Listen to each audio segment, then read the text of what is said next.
I feel like this is quite a meaty, difficult question, Chris. I don't know. I know you've been walking this through for quite some time now, but how can we keep Jesus at the centre of our lives as his disciples? Yeah, well, it's this about following, isn't it? If you want to follow something, you have to constantly be checking, am I actually still heading in the right direction? Have I wandered off? And I think as a disciple of Jesus, we are centering our lives around this person of Jesus Christ, which means there's an intentionality of our faith. It cannot be just something we accidentally do. There becomes a point where it becomes hard because we have to say to ourselves, am I willing to keep putting Jesus back in the middle?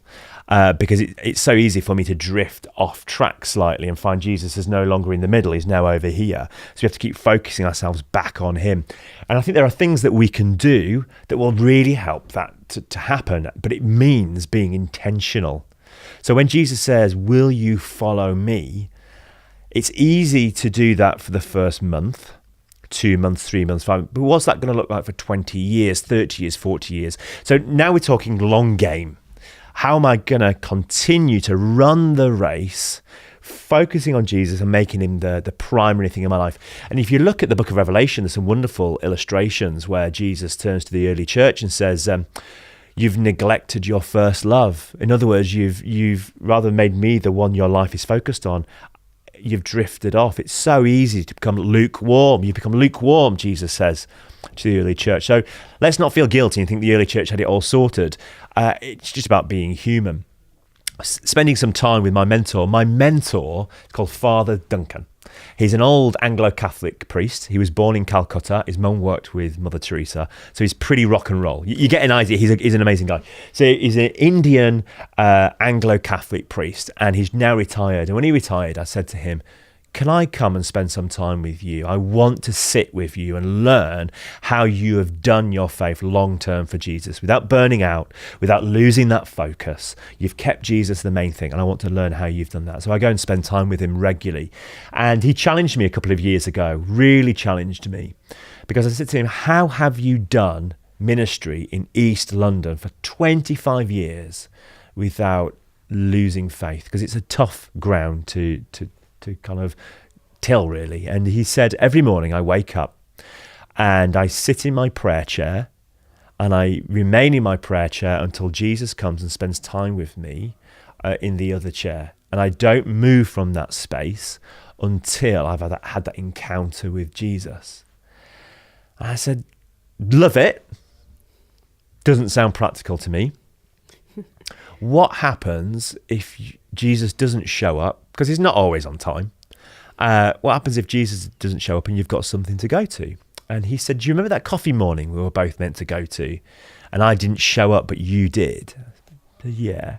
That's because I'd sat in my prayer chair and Jesus hadn't shown up yet. So I just didn't come. And he said, I don't want to leave that place until I've encountered Jesus, because if I do, all I present to people is something that's more me than him. I love this idea of every day centering my life on Jesus and allowing my life to be marinated in him rather than all the other things that I wrap around my life. So this has become a practice I've got. Now, let's be honest. You've got kids. I've got kids. This is blooming hard work. Can I find 5 minutes to sit in a prayer chair? Mind you, an hour. If I don't turn up to work, I don't get paid. It's that practical, isn't it? If you didn't turn up to work, if you didn't turn up this morning and said, oh, sorry, I'm not coming in today. I'm sat in my prayer chair. Jesus hasn't turned up yet. Hang on, where's your P45? It doesn't work practically. But I love this idea of intentionality. And I think this is where some of us need to become intentional. Because if we're not intentional, then the inevitable will happen. We'll drift. And if we intentionally want Jesus to be the center, then we have to intentionally put some practices into place. So if you can't do some time in the morning, when can you do and how can you do it? I said on a previous session, I'm not an introvert, I'm an extrovert. So walking for me is one of my favorite ways of spending time with Jesus, and this idea of walking with him. So I've got a great little spot that I can walk around, and often I'll take some time in my lunch break to go for a walk around. It's a graveyard, but it's a beautiful derelict graveyard. And I will just walk around it. I do a number of laps and spend time with Jesus walking. And I just say, Jesus, I want you to walk with me. And I I want you to teach me how you would walk. And one of the things this is really fun. So I like to do 5 laps because it's good because I get my steps. And there's one particular time I was walking and I really clearly felt Jesus said, Chris, slow down. You're walking too fast. And I do wonder, when Jesus says, follow me, what he's been teaching me recently is not to follow because Jesus is ahead, but actually Jesus is behind, telling me to slow down. And I have this thing with my wife. If I want my wife to walk quicker, if I could get one step ahead of her, I can drag her along because she's got shorter legs than me. I don't know if anybody's done this with you, but so I walk a bit quicker than my wife to get my wife to come. And I think I'm trying to do the same with Jesus actually sometimes. And actually what Jesus is teaching me is slow down. If you want to center your life on me, walk at my pace because I'm back here. So that's what I'm learning. How do I purposefully put something in each day where I center myself on Jesus? And it's about being intentional. And I could give you 100 tips on how to do that. But ultimately, it comes down to a choice that you have to make. Do I want Jesus to be in the center? Genuinely, not just in a thought, yeah, it sounds good, but do I? And if I do I need to carve something out intentionally to make space where I can put him where he belongs? So that's what I've been trying to do by walking, and you'll have different ways that you can do that, and you'll notice it drifts, and you have to intentionally keep putting it back. What's interesting as well is we know that when we have Jesus at the centre, when we do carve out time to intentionally make sure that our focus is on him, we know that that benefits us spiritually. But actually there's so much more indication that we need that for our mental health and to cope with life today. We live in a more stressful society than ever. People are reporting depression and stress and burnout, and that's just as much in the church as outside as well. And we see the increase of even non-believers wanting to engage with things like meditation and ancient practices, knowing we need that when we're so hard pressed on each side.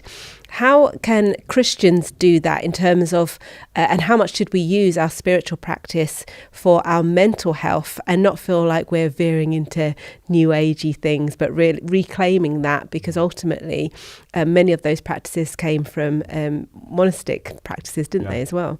There's a danger, isn't there, when we remove Jesus from something and it's good for our well-being. And so people end up doing activities and meditations because it's good for their well-being. I would say definitely prayer is good for your well-being, but we don't pray because of our well-being. We pray because we just need Jesus. And this is where the desperation thing comes in that I talked about in a previous session. How desperate are we for Jesus?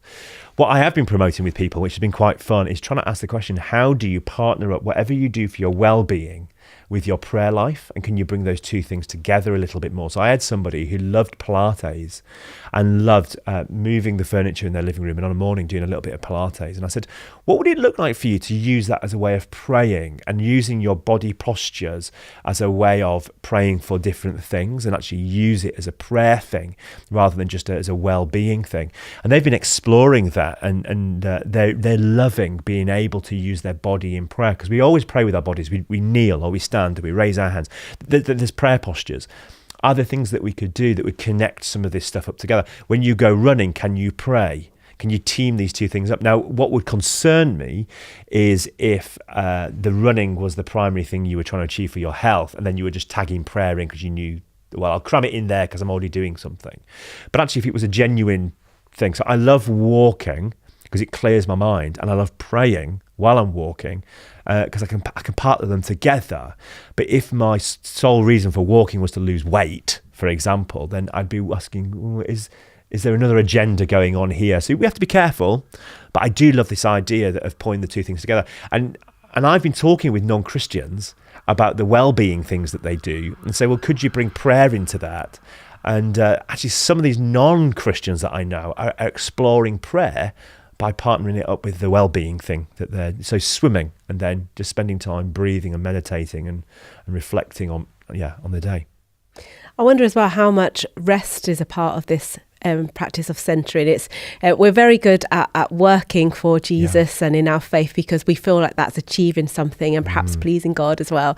But of course, one of the things we neglect in life, but also as Christians, is the importance that God put on rest. Yeah. Can that be a space where we can recenter? Yeah, well, if we're not healthy in all areas of our lives, then we're not healthy. And sleeping is definitely a part of health, isn't it? If we're not sleeping, we're not going to pray because we'll just end up falling asleep. But yeah, it's a rest. I think when I pray, I certainly feel more rested. And it's a part of slowing my life down. And I don't think it's incidental that when Jesus goes off to pray, he goes up onto a mountaintop. He goes somewhere that would energize him as well as it just being a quiet place. So there's a piece of the retreating. And all of what we're talking about here is spiritual disciplines. Yeah. So you could Google spiritual disciplines and just look at the different. Dallas Willard is one of my favorite writers on spiritual disciplines. And he talks about the different disciplines that you could have in your life that is about resting, and it is about meditating, but it's all about prayer as well. So if somebody wants to explore more of that stuff, spiritual disciplines are what they're called. And people like Dallas Willard are great examples to check out their writings. Thank you, Chris. And again, if anyone wants to find more about how to really live out as a disciple today, where can they go to? Yeah, come to wearemakingdisciples.com. Yeah, in fact, you'll find an interview with Nathan Foster all about the spiritual disciplines on there. A little video interview I did with him about the spiritual disciplines. Brilliant. We will look that up. Thank you. And Chris, next week's our last one. I can't believe it already. So please don't miss next week, where we will be at a really great one to finish on. How can we ultimately be more like Jesus as his disciples? See you next week, Chris. Thank you.